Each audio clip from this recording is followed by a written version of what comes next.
Hello and welcome to अपना वाला take. आज मैं आपसे बात करने वाला हूँ रैम के बारे में कि रैम क्या है, क्यों है, किस लिए है। DDR3, DDR4, LPDDR4, then after that 3000 megahertz, 3200 megahertz, ये सब क्या है। Then after that DIMM, SODIMM, ये क्या है, इसके बारे में आज मैं आपसे बात करने वाला हूँ। एंड आई थिंक अगर आप कंप्यूटर बैकग्राउंड से थोड़ा भी बिलोंग करते हो ना, तो आपको रैम के बारे में पता होना चाहिए। So let's start the video. Wait, RAM मतलब random access memory. Yeah now let's start the video.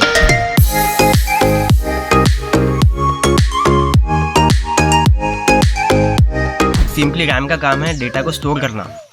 भाई किसका डेटा? Let me explain. मान लो आपको कोई कलाकारी करनी है और कलाकारी करने के लिए आपने फोटोशॉप ओपन किया, तो जैसे ही आप फोटोशॉप के आइकन पे क्लिक करोगे, वैसे ही फोटोशॉप का सारा एसेंशियल डेटा आपके स्टोरेज से निकलकर रैम में लोड हो जाएगा। इस प्रोसेस में थोड़ा टाइम भी लग सकता है, और जब तक कि वो सॉफ्टवेयर लोड हो रहा होता है तब तक कि आपको एक लोडिंग स्क्रीन नजर आती है। सॉफ्टवेयर कहाँ लोड हो रहा होता है? रैम में लोड हो रहा होता है, रैम में।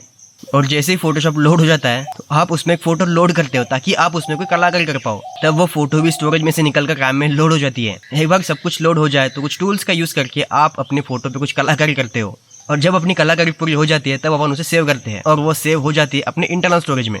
और एक बार अपना फोटोशॉप से सारा काम हो जाता है तब अपन फोटोशॉप को क्लोज कर देते हैं, और जैसे ही हम फोटोशॉप को क्लोज करते हैं तो रैम में से फोटोशॉप का सारा डेटा क्लियर हो जाता है, वैनिश हो जाता है, डिलीट हो जाता है, और रह जाती है आपकी सिर्फ वो हेवी वाली कलाकारी जो आपने अपने इंटरनल स्टोरेज में सेव करी है।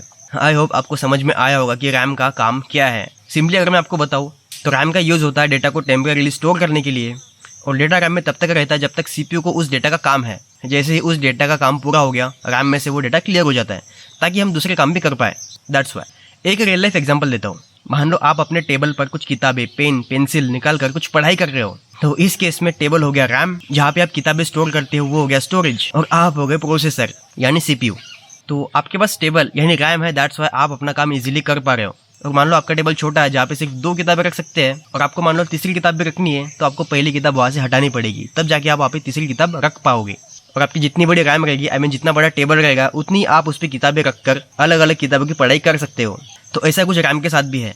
फॉर एग्जाम्पल आपके फ़ोन में रैम है 2 GB, तो उस केस में आपने 1 या 2 एप्लीकेशन मान लो ओपन कर लिए, और ऐसे में अगर आप तीसरी भी ओपन करते हो, चौथी ओपन करते हो, वो भी इजीली ओपन हो जाती है। बट आप फिर से अगर उस पहली वाले एप्लीकेशन पे जाओगे तब वो रैम में से क्लियर हो जाती है। दैट्स वाई उसे लोड होने में थोड़ा टाइम लगता है। और वही अगर आपके पास रैम थोड़ी ज़्यादा है, देन आप मल्टीटास्किंग इजीली कर पाते हो। ज़्यादा नहीं, आई मीन 4 या 6 GB is more than enough in Android. And computer के बारे में थोड़ा आगे बात करते हैं। तो अभी बात करते हैं रैम के साइजेस की। रैम तो वैसे काफ़ी सारे साइजेस में आते हैं, like 4 GB, 8 GB, 16 GB, 32 GB, 64 GB, 128 GB।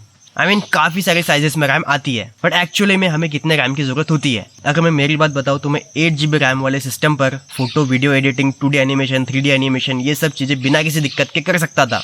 मतलब 8 GB ऑफ रैम पर सब कुछ बिना किसी दिक्कत के चल रहा था। बट जब मैंने अपग्रेड किया 16 GB पर, तब मुझे कुछ इंप्रूवमेंट्स भी देखने को मिली। हालांकि उसमें मेजर इंप्रूवमेंट डुअल चैनल की वजह से आ रही थी। अब डुअल चैनल के बारे में मैं किसी और वीडियो में बात करूंगा, बट स्टिल ज़्यादा रैम होने से कुछ फ़ायदा भी देखने को मिला। एनीवेज, कंक्लूजन ये रहेगा कि 8 GB of RAM is a sweet point, जिस पे आप मतलब कोई भी काम कर सकते हो।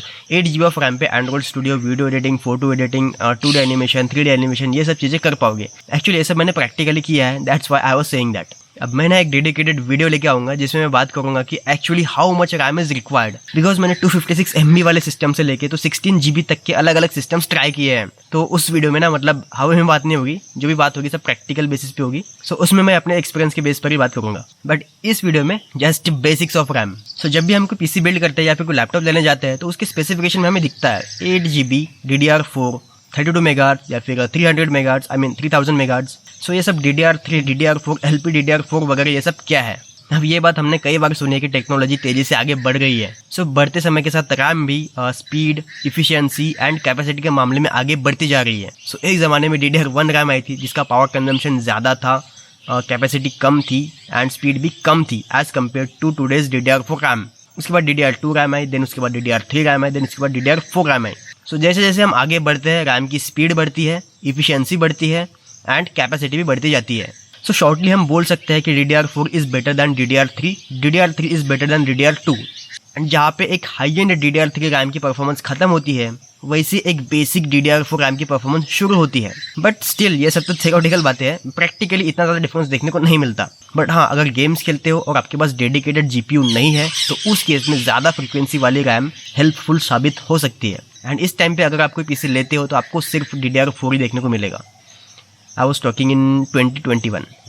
और अगर आपके मदरबोर्ड पे DDR3 रैम लगती है तो आप उस पर DDR4 रैम नहीं लगा सकते, बिकॉज दोनों के स्लॉट्स अलग होते हैं। एंड DDR मतलब double data rate and LPDDR मतलब low powered double data rate. और लो पावर्ड मेमोरीज यूज़ करी जाते हैं स्मार्टफोन्स में, क्योंकि स्मार्टफोन्स में बैटरी छोटी होती है तो पावर कंजम्पशन को कम रखने के लिए वहाँ पे लो पावर्ड रैम का यूज़ किया जाता है। बट कुछ अल्ट्रा पोर्टेबल एंड कुछ कॉस्टली लैपटॉप में LPDDR रैम भी यूज़ करी जाती थी। अब ये मैं इसलिए बता रहा हूँ ताकि मुझे कोई बोले ना कि भाई मेरे लैपटॉप में तो LPDDR3 रैम है।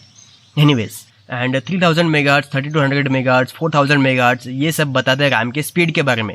बट कौन सी स्पीड? वेट, मैं ना इस वीडियो को ज़्यादा टेक्निकल नहीं बनाना चाहता। सपोज कोई रैम 3200 मेगाहर्ट्ज़ की है, दैट मीन्स वह रैम एक सेकंड में 32 मिलियन टाइम्स रिफ्रेश हो सकती है। मतलब उस रैम में जो कैपेसिटर्स लगे होंगे वह एक एक कैपेसिटर्स एक सेकेंड में 32 मिलियन टाइम रिफ्रेश यानी चार्ज एंड डिस्चार्ज हो सकते हैं। थोड़ा टेक्निकल हो गया, बट जब मैं रैम की फ्रीक्वेंसी के ऊपर एक एडवांस वीडियो बनाऊंगा तब इन सब चीज़ों के बारे में एकदम डिटेल में उस पर बात करेंगे, तब अच्छे समझ में आ जाएगा। Okay, so now what is DIMM and SO-DIMM. ये बेसिकली रैम की साइज़ के बारे में। साइज़ मतलब 8GB 16GB वाली साइज़ नहीं, एक्चुअल में फिजिकल साइज़, छोटी मोटी लंबी वाली साइज़। डिम यानी डुअल इनलाइन मेमोरी मॉड्यूल, जिनका साइज़ थोड़ा बड़ा होता है और उन्हें डेस्कटॉप या फिर सर्वर में यूज़ किया जाता है। सोडियम यानी small outline dual inline memory module, जिनका साइज़ छोटा होता है as compared to DIMM RAM, और उन्हें यूज़ करते हैं हम लैपटॉप्स या फिर AIOs में। आई होप कि रैम क्या है, किस लिए है, रैम की साइजेस, फ्रिक्वेंसी एंड साइजेस आपको समझ में आई होंगी। एंड इस वीडियो में मैंने रैम के बारे में जस्ट बेसिक ही कवर किया है। जब मैं रैम के ऊपर एडवांस वीडियो बनाऊंगा तब मैं हार्डवेयर लेवल पर बात करके सब कुछ डीपली कवर करूंगा। तो रैम के ऊपर कुछ एडवांस वीडियो भी जरूर आएंगे।